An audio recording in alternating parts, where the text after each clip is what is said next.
L'année 2023 a tiré sa révérende. Habituellement, c'est les moments consacrés aux échanges de vœux et d'analyse rétrospective afin de baliser le schéma de l'avenir. Mais les contextes de la fin de 2023 dérogent à cette pratique. En ce qui est hasard du calendrier, elle coïncide avec la tenue des élections générales le 20 décembre dernier et surtout avec la proclamation de l'élection présidentielle remportée haut la main par le candidat numéro 20, élection remportée par le candidat numéro 20, Félix Antoine Tshisekedi Tshilombo, avec 73,34% des suffrages exprimés. Un véritable plébiscite. Mesdames, Mesdemoiselles, Messieurs, fidèles téléspectateurs de Géopolice Télévision et de l'émission Cartes sur table, bonjour et bienvenue à l'émission Cartes sur table, la seule émission d'enquête et d'investigation dont j'ai l'honneur de vous la présenter. Comme à l'accoutumée, je pense que nous allons parler aujourd'hui d'une thématique très importante. Nous allons parler de la validation des candidats députés nationaux et provinciaux par la CENI. Mais je ne serai pas seul sur ce plateau pour analyser, pour échanger. J'ai invité pour vous, ce n'est plus une figure, c'est déjà une figure bien connue, c'est déjà un habitué de l'émission Cartes sur table. Fidèles téléspectateurs, je invité pour vous, Monsieur Léon Ngoulou, à qui j'ai dit bonjour et bienvenue. Bonjour, merci et meilleurs vœux. Merci pareillement. Je suis très heureux de vous revoir encore. Merci. Voilà. Comme j'avais dit la fois passée, c'est votre mission. Une fois que vous avez une communication ou un message important, ne soyez pas découragés, venez presque tous les jours. À chaque fois que vous avez une préoccupation, nous allons vous recevoir avec impartialité. Tel est notre leitmotiv. Je vais quand même vous tenter de vous présenter un peu. Monsieur Léon Ngoulou, vous êtes philosophe, vous êtes ingénieur agronome, ancien coordonnateur intérimaire du mécanisme national de suivi de l'accord cadre. Vous êtes vous étiez dans le rang de vice-ministre. Vous êtes connu pour être spécialiste de réforme que vous avez préparé au mécanisme national de suivi. Vous êtes aussi acteur politique. Je pense qu'avec vous, nous allons parler de la validation des candidats députés nationaux et provinciaux par la CENI. Je ne sais pas si cela va vous mettre à l'aise quand même de parler de cette thématique. Oui, bien sûr, parce que la moralisation de la vie publique, c'est une nécessité impérieuse en démocratie, donc nous devons vraiment prendre cette affaire à cœur. Voilà, très bien, prendre cette affaire à cœur. D'entrée de jeu déjà, M. Léon Ngoulou, acteur politique, ici, je vais vous recevoir comme un acteur politique, puisque nous allons parler de l'actualité politique en République démocratique du Congo, tout autour des élections organisées par la CENI. Déjà, ma première question est celle-ci, M. Léon Ngoulou. Quelle analyse faites-vous tout autour des élections organisées par la CENI du 20 décembre dernier? C'était donc le quatrième cycle électoral en République démocratique du Congo et le premier cycle complet, puisque nous avons voté également pour les conseillers communaux et de secteur qui vont choisir les bourgmestres. Donc le cycle, c'est le quatrième cycle, mais c'est le premier cycle complet, avec évidemment son lot de difficultés. Nous avons observé que la CENI a eu des difficultés pour le déploiement du matériel électoral en dernière minute. Je crois que même 8 jours avant, il y avait encore des problèmes de logistique assez sérieux. Les Nations Unies ont été sollicitées, quelques pays africains du voisinage, et même en RDC, au Congo, l'armée, les moyens logistiques de l'armée. Bref, un déploiement tardif, il faut le dire, un déploiement un peu tardif qui n'a pas été sans occasionner quelques déboires et quelques désagréments. Mais néanmoins, le scrutin s'est déroulé avec certaines difficultés, nous le savons, tous les acteurs politiques l'ont constaté, les Congolais aussi, mais néanmoins avec des résultats. Le premier résultat provisoire qui a été annoncé, c'est donc la victoire de Félix Antoine Tshisekedi, qui est le président de la République actuel. Et je tiens à préciser que selon la jurisprudence constitutionnelle congolaise, qu'on peut appeler jurisprudence Kabila, Félix Tshisekedi restera en fonction jusqu'à ce que lui-même ou son successeur soit connu.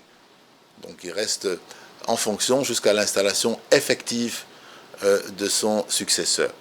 Bon. Donc le processus électoral a été maillé d'incertitudes, a été maillé par des questions logistiques, mais il est apparu quand même nettement, aux yeux de certains observateurs, il est apparu nettement que Félix Tshisekedi était largement en avance un peu partout dans la République par rapport aux autres candidats, et que sa réélection, disons, l'intention ou l'engouement que les Congolais ont eu vis-à-vis de sa candidature, pour des raisons dont nous allons certainement parler, ne peut pas être remise en question à cause des problèmes qui ont été constatés ici et là. Très bien. Vous savez que dans les processus électoraux, il y a une jurisprudence qui veut que, bon, même si on constate qu'il y a des problèmes, des irrégularités, on en mesure l'impact sur les résultats. Si ça n'a pas un impact significatif sur les résultats, on considère que les tendances, le peuple s'est exprimé, il faut respecter le choix du souverain primaire. Mais, ceci dit, nous appellerons plus tard à une profonde révision, profonde réforme des procédures de la CENI, que ce soit en matière de financement de la CENI ou en matière de balisage des étapes pour obtenir les résultats. Il faudra quand même envisager une réforme de la CENI, un meilleur encadrement de la CENI. Mais nous devons considérer également que nous sommes une jeune démocratie, hein, nous sommes au 4e cycle électoral seulement, indépendant depuis 1960, et le premier cycle complet. C'est un cycle complet sur lequel nous comptons beaucoup, puisque vous savez que l'administration gouverne mieux dans la proximité, et nous allons enfin avoir des bourgmestres, des chefs de secteur qui ont été choisis au second degré par les électeurs. Nous allons avoir des conseillers communaux. Donc dans les communes, il y aura un travail qui va se faire réellement avec des contrepoids. Hein, et ça, c'est très très important, parce que vous savez que beaucoup de choses doivent être prises en charge par les communes dans le cadre de la décentralisation, les entités territoriales décentralisées, et ne l'ont pas encore été parce que nous n'avons pas encore organisé ces votes. Très bien. Donc on doit quand même féliciter le président de la République, qui est garant du bon fonctionnement des institutions. On doit quand même féliciter la CENI d'avoir cette fois-ci proposé un cycle complet, et également avoir pour la première fois tenté de faire voter les Congolais de l'étranger, ce qui n'est que normal, parce que ce sont des compatriotes qui doivent exprimer leur scrutin. C'était un essai, ils n'ont pas encore été tous identifiés, mais du moins nous avançons petit à petit vers quelque chose, avec des fois des déboires, des désagréments, parfois sérieux, parfois inquiétants, mais nous devons nous ressaisir, proposer des réformes pour un meilleur fonctionnement de la CENI dans les années qui viendront. Et puis aussi, pourquoi pas, vous avez 7 scrutins en une fois, c'est beaucoup. Il faudra peut-être essayer de découpler les scrutins à l'avenir, avoir peut-être 3 scrutins majeurs, présidentiels, législatives et provinciales, suivis 2 années après, par exemple, des communales.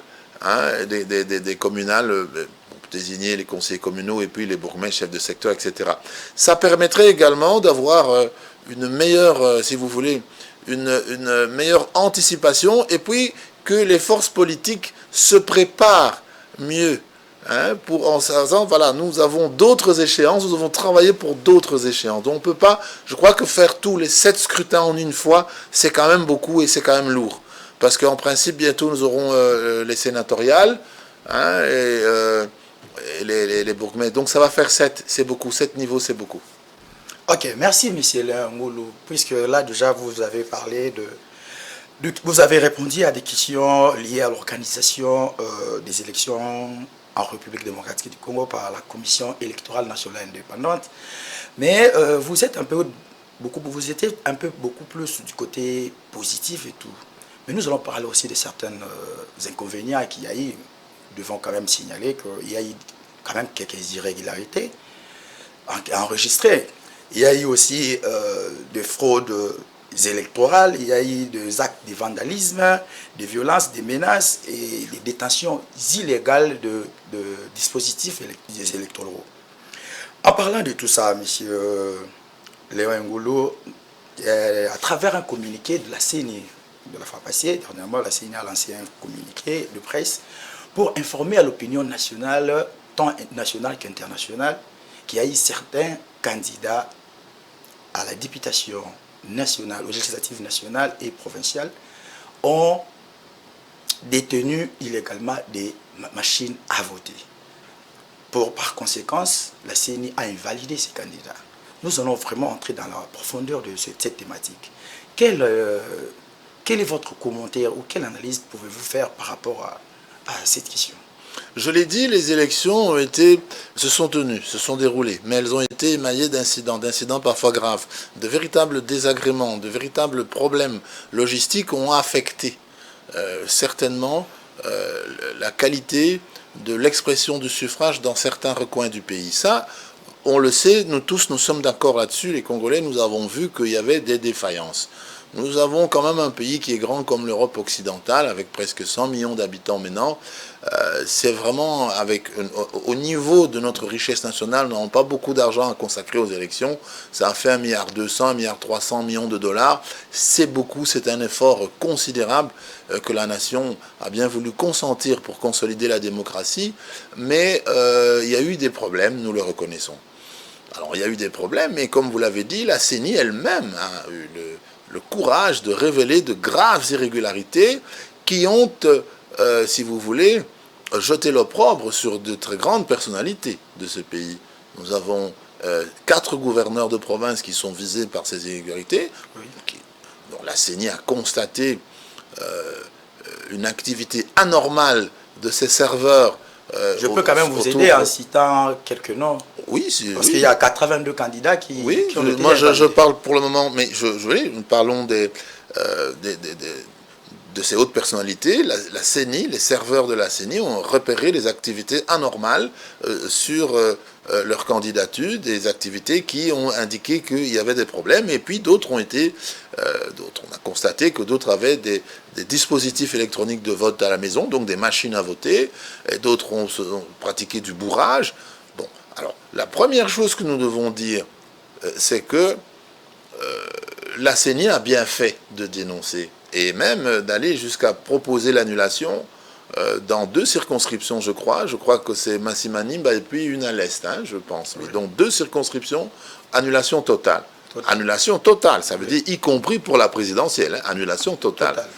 Alors je pense que Denis Kadima et son équipe envisageront également l'hypothèse où il va falloir, même pour ce qui concerne Félix Tshisekedi, qui a été provisoirement déclaré vainqueur, mais dans les circonscriptions où il y a manifestement des problèmes, dans les circonscriptions où on a repéré des acteurs politiques de la plus haute importance qui se sont adonnés à des pratiques de fraude électorale, je pense qu'il faudra également, pour être impartial, il faudra que la CENI... Derrière nous ici, c'est la partialité pour être impartial, il faudra que la CENI dise que, y compris là où ces infractions ont été constatées, il va de soi que les voix de Félix Tshisekedi doivent également être décomptées.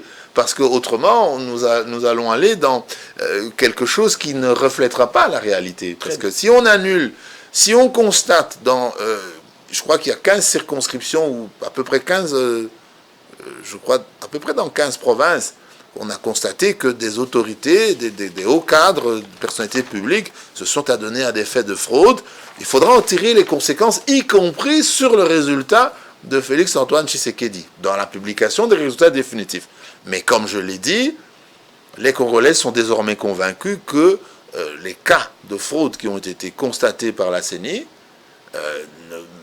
ne vont pas remettre fondamentalement en cause le quasi-plébiscite que Félix Tshisekedi a eu. Pourquoi plébiscite? Parce qu'il a posé quand même des actions qui étaient intéressantes, des actions qui ont été reconnues comme utiles et très utiles, et des grandes avancées, des grandes réformes par les Congolais. on parle de la gratuité de l'enseignement, on parle aussi de ce souci qu'il a eu de chercher à aménager les 145 territoires avec des constructions nouvelles, renforcer leur administration. On voit aussi qu'il a eu une posture, et je crois que c'est ça qui a vraiment donné à Félix Tshisekedi un grand soutien de la population, c'est sa position par rapport à l'agression au Rwanda. Hein, il a vraiment capitalisé autour de lui l'aspiration des Congolais pour la paix. Ça, dans l'est du pays, et ça, il faut le lui reconnaître. Maintenant, revenons un peu sur l'affaire de la CENI. Nous avons vu qu'il y a des hautes personnalités qui ont été prises la main dans le sac. Évidemment, aucune d'entre elles ne va accepter. Elles vont tous nier. Elles vont invoquer, d'autres, la présomption d'innocence. Mais en réalité, en matière électorale, il n'y a que des flagrances. En matière électorale, vous ne pouvez avoir que des cas de flagrance. Les agents ont constaté, la population a vu, la clameur vous a poursuivi, les bureaux ont été incendiés par beaucoup d'endroits, on a incendié des bureaux de vote, donc il n'y a que des flagrances. Et étant donné qu'il n'y a que des flagrances, le procureur général de la République, la CENI, doit d'abord saisir immédiatement le procureur général. Nous invitons Denis Kadima à le faire. Parce que la moralisation de la vie publique, c'est vraiment capital en démocratie. Il ne faut pas que les gens se présentent pour dire je vais tricher et puis je vais représenter l'expression du suffrage du peuple. Non. Alors il faut que la CENI défère ces cas rapidement en justice. Et c'est à la justice à ce moment-là de faire les enquêtes. Ces gens-là n'iront pas nécessairement en prison, mais la CENI doit déférer, mais ils doivent se déporter. Tous ceux qui occupent des fonctions actuellement, n'est-ce pas? Des fonctions, les 4 gouverneurs, les 3 ministres, on a parlé d'une conseillère du président de la République, on a parlé de mandataires, dont le fameux Nsingi Pouloulou de père et de mère, notamment, on a parlé d'anciens députés. Il est bon que leurs institutions d'appartenance, pour ceux qui sont encore dans les institutions, leur demandent de se mettre à l'écart. Soit de présenter leur démission, soit une mise à l'écart temporaire, le temps que la justice fasse, n'est-ce pas, son œuvre de clarification sur leur rôle. Parce que nous avons une jeunesse, n'est-ce pas, nous avons un avenir, et nous ne pouvons pas accepter que notre jeunesse, la jeunesse congolaise, si vous voulez, reçoive ces fraudes comme des primes à la bêtise. Donc il faut absolument que nos jeunes se disent que les autorités ont pris à bras le corps cette affaire pour que tous ceux qui ont été reconnus pour avoir tenté de manipuler les résultats électoraux d'une manière ou d'une autre, eh bien, ils doivent être sanctionnés de suite. Pourquoi? Pour que le scrutin soit crédible. Pour qu'on ne dise pas que l'élection de Félix-Antoine Tshisekedi, si vous voulez, peut perdre de sa crédibilité par rapport aux actes, au comportement de certains individus. Très bien, nous allons y revenir avec cette question. Je pense que c'est une question vraiment très pertinente. Vous aurez votre temps de pouvoir répondre à cette question calmement, de manière assez... Je sais que vous êtes déjà un brillant acteur politique, parce que vous avez vraiment de la matière, vous allez en parler en long et en large. Nous allons revenir, je vais demander du côté de la régie, M. Guilain Moutela, si vous êtes prêt de nous balancer, puisque nous parlons déjà de l'élection présidentielle, de la publication, dont Félix Tshisekedi Tshilombo est vainqueur. Donc, balancez-nous l'élément de la publication, de la cérémonie de publication de résultats provisoires de l'élection du président de la République. Merci. Et puis, on va revenir après.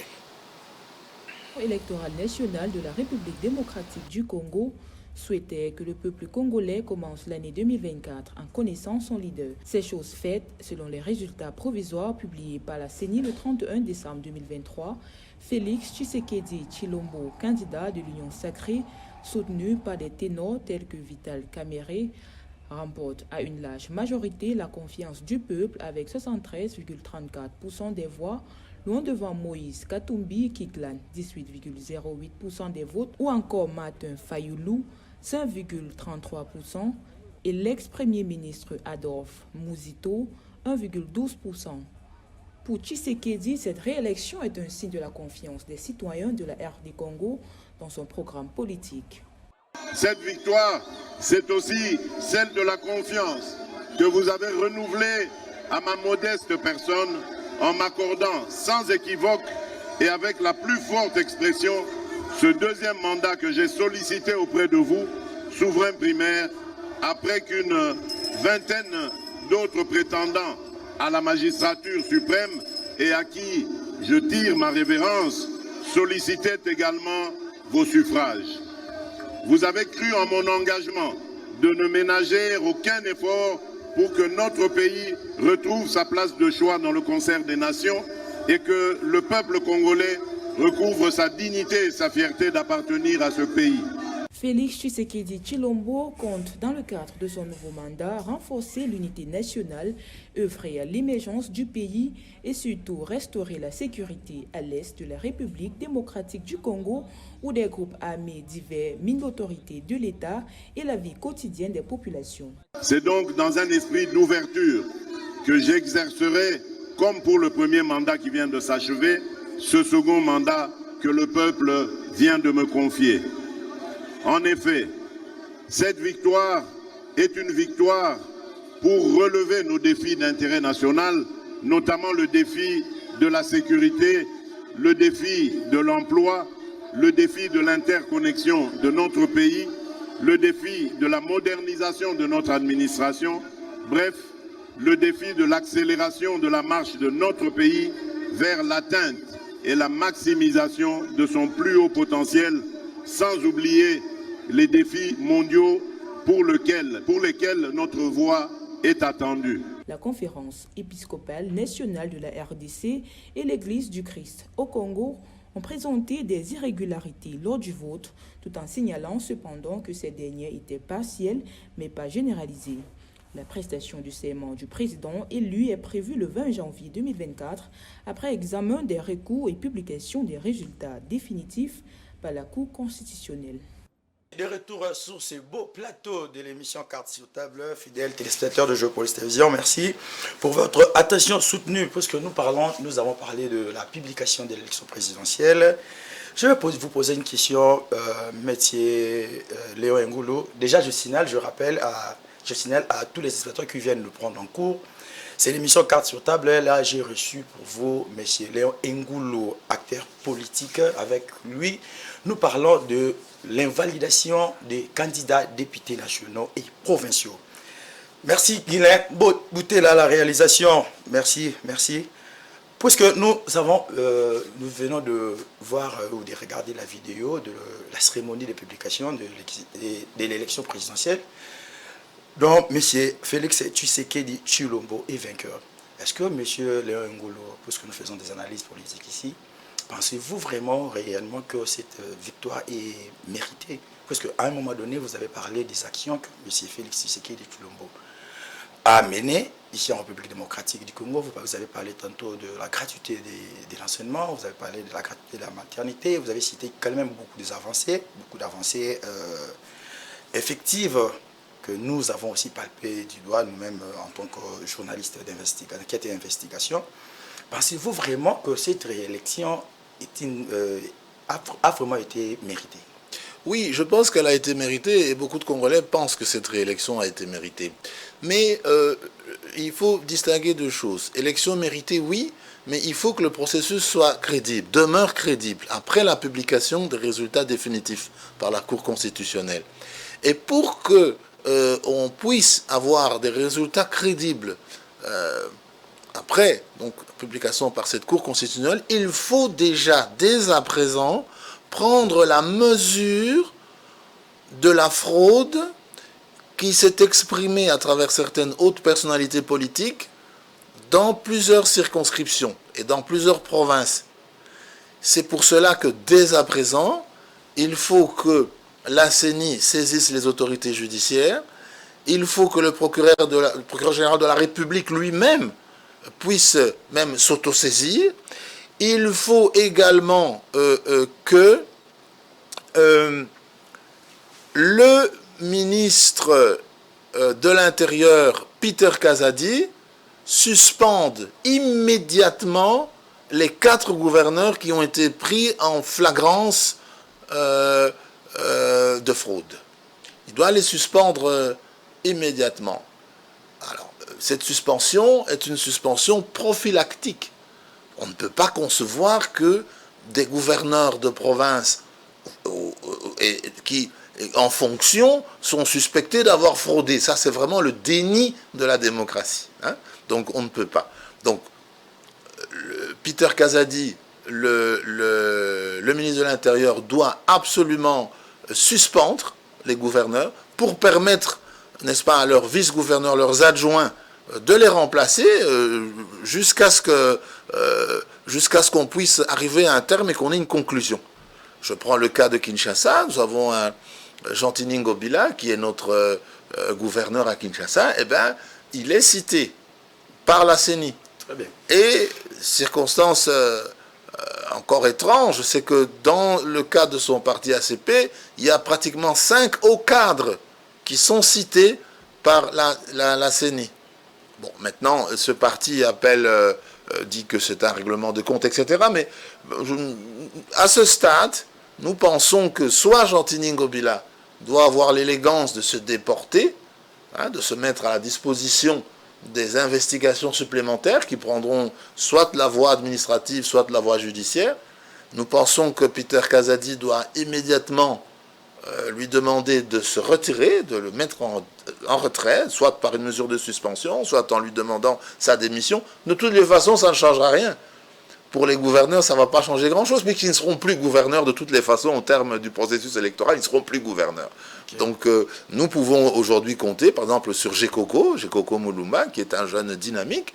Hein, nous pouvons compter sur Gekoko Moulumba pour remplacer immédiatement Gentini Ngobila jusqu'à ce que nous puissions arriver à bon port par rapport à l'ensemble du processus électoral. À qui pouvez-vous attribuer tous ces dérapages? Est-ce que c'est la désorganisation de la Commission électorale nationale indépendante ou c'est un manque de sécurisation de dispositifs électroniques de vote? Pour être, si vous voulez, être à charge et à décharge, il faudra aussi que Denis Kadima, le responsable, le patron de la CENI, président de la CENI, lui-même initie en interne des enquêtes et demande également à la justice de venir enquêter sur les raisons pour lesquelles des défaillances de la CENI auraient pu conduire à la mise à disposition d'agents par des agents malveillants, auraient pu conduire à la mise à disposition de dispositifs de vote ou de bulletins de vote auprès de certains candidats. Je crois que si Denis Kadima le fait, il va encore crédibiliser davantage le processus. Il va en tout cas renforcer la crédibilité parce qu'il y a des questions également à se poser du côté de la CENI. Hein. Nous sommes à charge et à décharge. On ne peut pas tout mettre sur le compte des candidats. Mais néanmoins, Denis Kadima a dit que ce sont les politiciens, par cupidité, n'est-ce pas, qui ont parfois eu des comportements hystériques en cherchant à tout prix à être élus, en cherchant à manipuler les opérations de vote, en cherchant à modifier les résultats. Et les serveurs s'en sont rendus compte. Vous savez que les serveurs informatiques, on voit bien que si le vote présente des anomalies, le serveur va les enregistrer. Et c'est ce qui a été fait. Et ça a été recoupé. Et puis il y a eu des témoignages, des violences, incitations à la violence, des bureaux brûlés. Hein?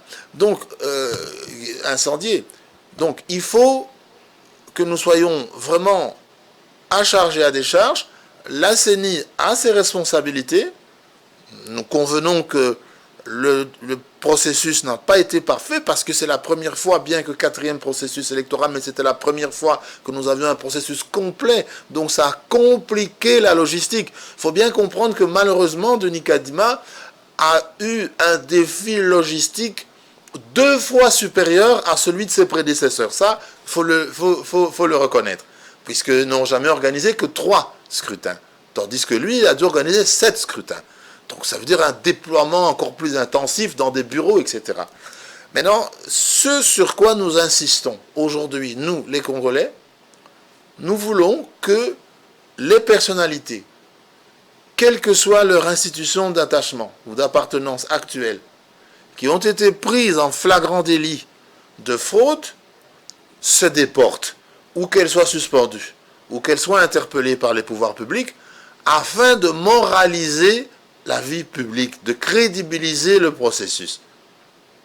Parce que si nous continuons avec ces 4 gouverneurs, par exemple, ces 4 provinces sur 26, c'est beaucoup, 4 gouverneurs qui ont commis des actes, qui se mettent à la disposition de la justice, et si il s'avère que, de toutes les façons, ils reviendront dans la vie publique.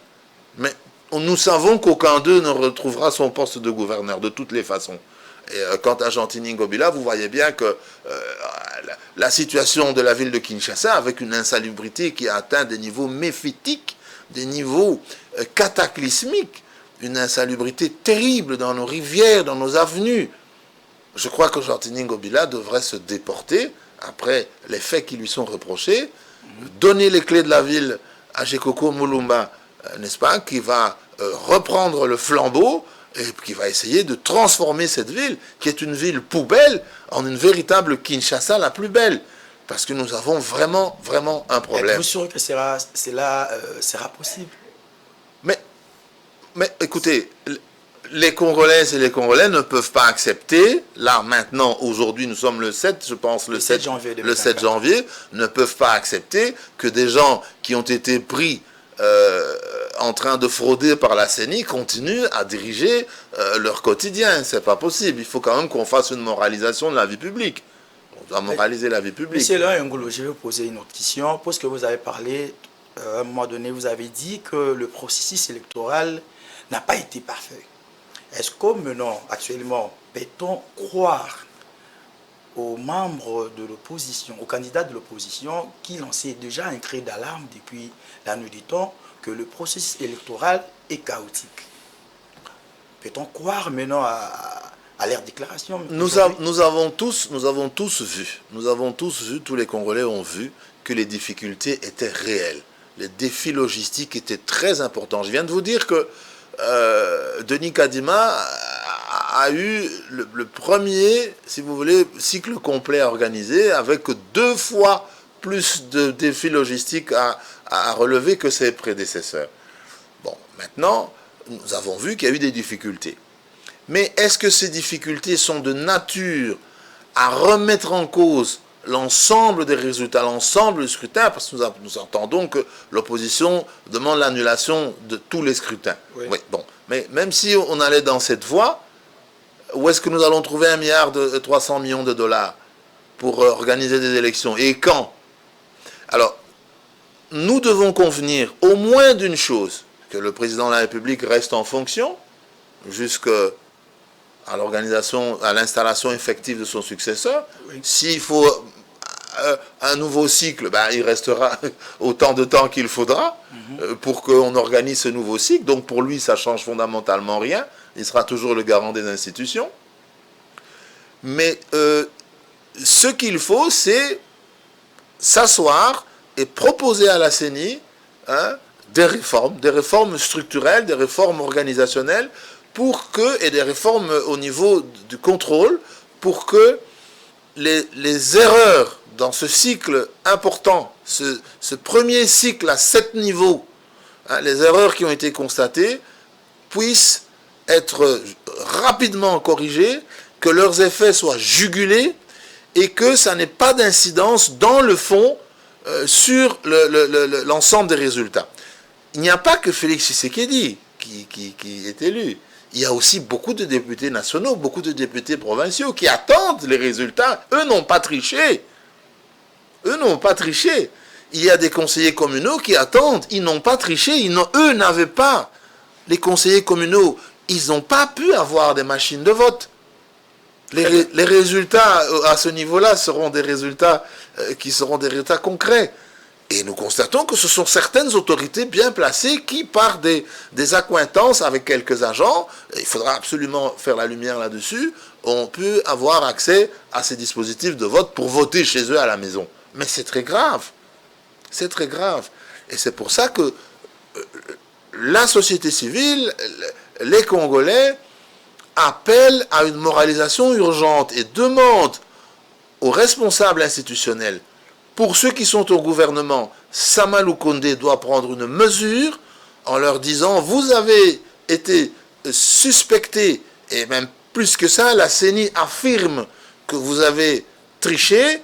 Samalou Kondé doit prendre les dispositions pour que les 3 ministres qui ont été pris la main dans le sac par la CENI aillent se défendre en justice, mais ne continuent pas de grâce à prester au sein du gouvernement. Ça, les Congolais ne vont pas l'accepter.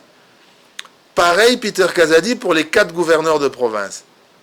Pareil au ministère du portefeuille pour les 2 mandataires qui ont été pris également à la main de l'ANSAC. Il faut absolument que la justice frappe fort, que le président de la République donne des instructions, que le ministre de l'Intérieur donne des instructions, pour qu'en frappant très fort, on dissuade à jamais, n'est-ce pas, pour les prochains processus électoraux, on dissuade à jamais les candidats de s'adonner au triste spectacle que nous avons vu, un spectacle qui n'est pas bon pour l'édification de la jeunesse et qui a terni l'image de la République démocratique du Congo.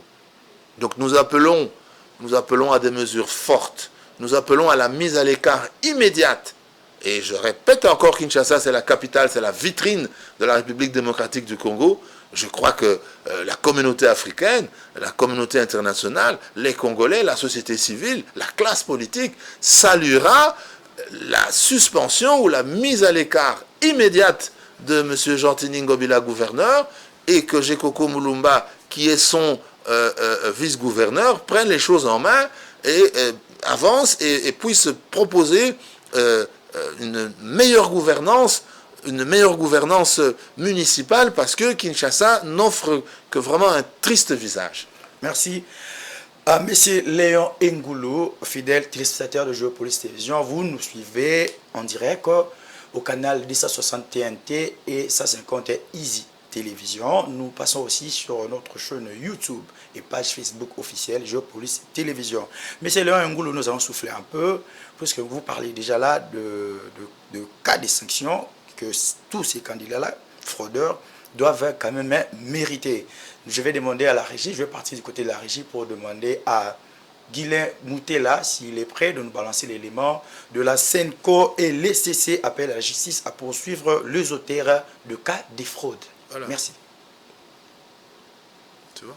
Dans cette déclaration conjointe des hauts placés de l'Église catholique et de l'Église du Christ au Congo, André Bokundoa et Marcel Outembi reconnaissent que les opérations de vote ont été entachées d'irrégularités et de dysfonctionnements à bien d'égards. C'est ce qui a été noté par presque toutes les missions d'observation électorale. Ajoutez à cela des cas de fraude et de violations qui ont été enregistrés. Ainsi, les présidents de la SENCO et de l'ECC qui condamnent ces actes demandent au procureur général de la République, en sa qualité de garant de l'action publique, d'ouvrir des poursuites judiciaires à l'endroit de tous les auteurs d'actes de violation et de fraude électorale, dit-on dans cette déclaration conjointe. À la haute cour, les 2 chefs religieux ont demandé au procureur général, près la Cour constitutionnelle, de se saisir d'office de toute dénonciation en rapport avec les irrégularités afin d'amener la haute juridiction de la sincérité électorale à dire le droit et redorer la fierté de la République démocratique du Congo. Rappelons que l'Église catholique et l'Église du Christ au Congo avait mis en place une mission d'observation qui a suivi le processus électoral aux côtés de la CENI, la Commission électorale nationale indépendante, jusqu'au vote. Dans son rapport préliminaire, la dite mission a noté de manière générale que les scrutins s'étaient bien déroulés comme c'était le cas avec d'autres missions nationales et internationales d'observation électorale. Toutefois, les failles ont été également soulevées et les recommandations ont été émises pour améliorer dans les prochains cycles électoraux.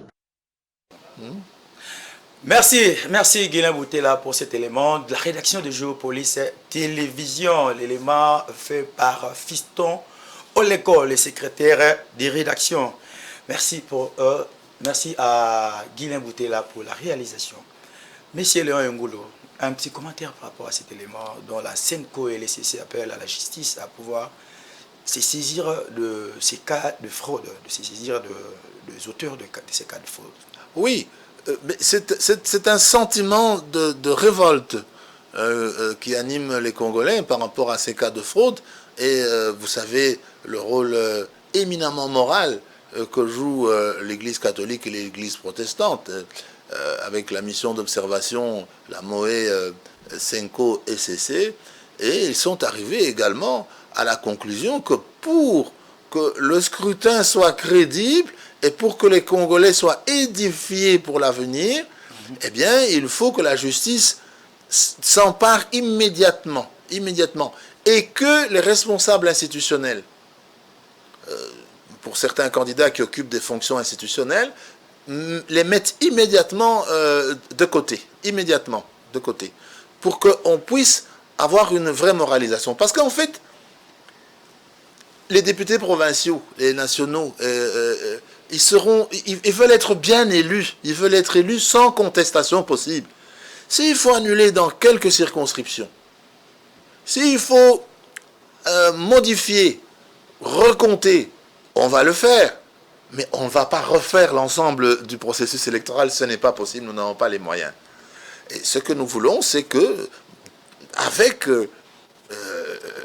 la Senko et les CC, la société civile, les acteurs politiques, nous tous, les enseignants, je ne sais pas, mais tout le monde, les acteurs publics sont révoltés contre ces cas de fraude et demandent que des sanctions immédiates soient prises. Il faut que le président de la République donne des instructions au pouvoir judiciaire. Il faut que le Premier ministre sanctionne immédiatement les ministres qui sont impliqués, leur mise à l'écart. Il faut que Peter Kazadi, le ministre de l'Intérieur, suspende les gouverneurs qui ont été pris la main dans le sac, afin que les Congolais, que la jeunesse congolaise ait l'espoir. Il ne faut pas que on se dise dans 4 ans, dans 5 ans, on dit mais ça va encore être la même chose. Non, il faut vraiment que cette fois-ci, que des couperets tombent, sorte que plus personne ne recommence le triste spectacle qui a vraiment terni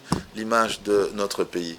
Monsieur Léon Ngolo, en parlant du processus électoral, nous savons tous déjà que tous ces cas de fraude jettent les discrédits au processus électoral.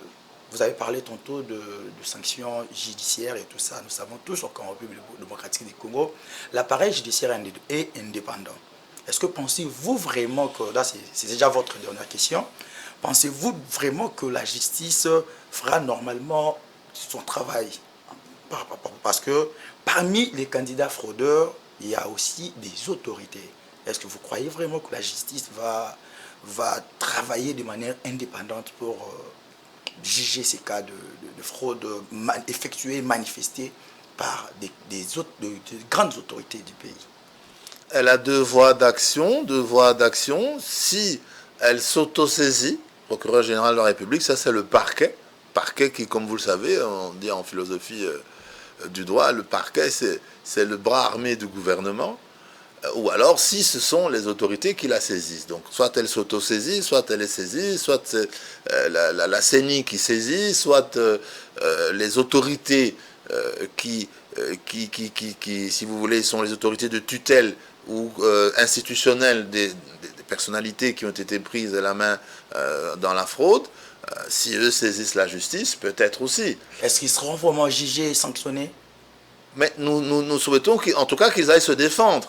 Mais pendant ce temps-là, nous devons continuer à créer, à bâtir ce pays, à créer un État avec toujours avec le souci de la moralisation de la vie publique. Il faut que nos représentants soient vraiment des personnalités qui sont hors de tout soupçon. Mais vous savez que les élections ont une finalité. Les élections, c'est pour désigner des représentants.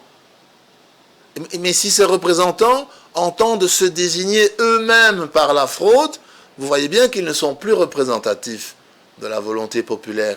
Et ça ne passera pas.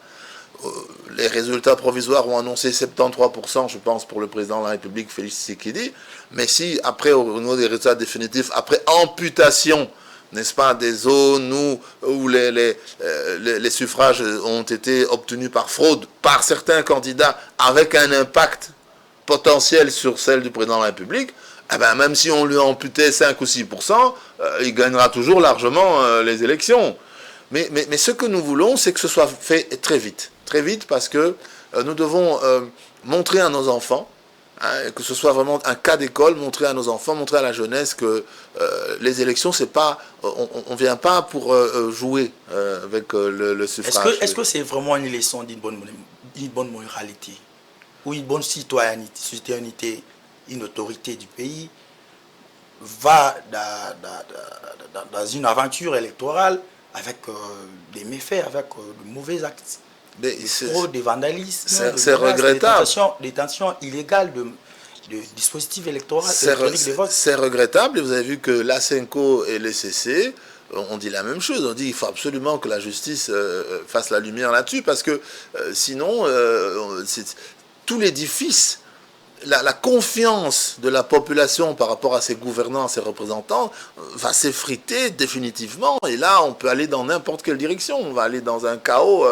On ne peut pas se permettre cela. Donc nous devons montrer à la face du monde, à l'Afrique et aux Congolais que nous avons des gens qui nous dirigent, qui sont des responsables et qui prennent les bonnes décisions quand elles doivent être prises, notamment celle de déférer devant les autorités judiciaires les personnes qui ont été prises en délit de fraude électorale. Très bien, Monsieur Léon Ngolo, je pense que nous sommes arrivés à la fin de cette émission Carte sur table. Aujourd'hui, nous avons parlé avec vous de l'invalidation des candidats députés nationaux et électoraux. Nous sommes arrivés, vous savez que la télé c'est le temps, nous sommes arrivés à la fin. Vous allez regarder votre caméra, je pense que Nolingo Lobarondalinga, là, parce que l'émission est bilingue, au Taliban et au Congo, votre mot de la fin à la population. Bana Congo, na sepeli ndenge babenga ngana émission yo, na etando yo pona koloba makambo etali élection yo totala kibiso soto mona kindenge elekanaki. Mais message on naza nango lelo likambo na lingaki na loba ezali boyete.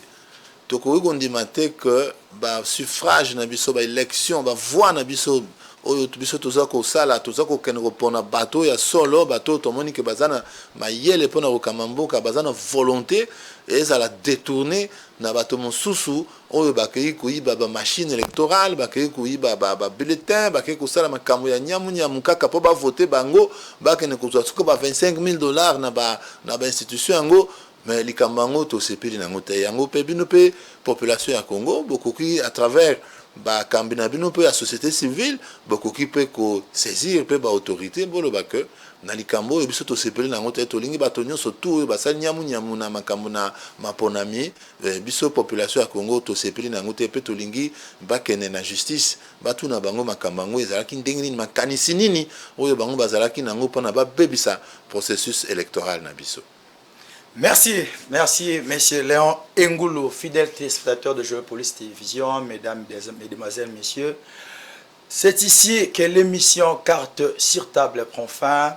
Je vous laisse entre les mains de la direction du programme de Géopolice Télévision pour la suite de tous les programmes. Merci, je dis merci à mon grand réal, Guylain Moutela, pour la réalisation de cette émission. Merci au directeur général, directeur à l'ADG, à l'administrateur directeur général, M. William Albert Kalengai, pour avoir placé cette confiance en nous, en nous offrant cet espace. Et nous allons nous retrouver avec vous la semaine prochaine pour un autre numéro de l'émission Carte sur table.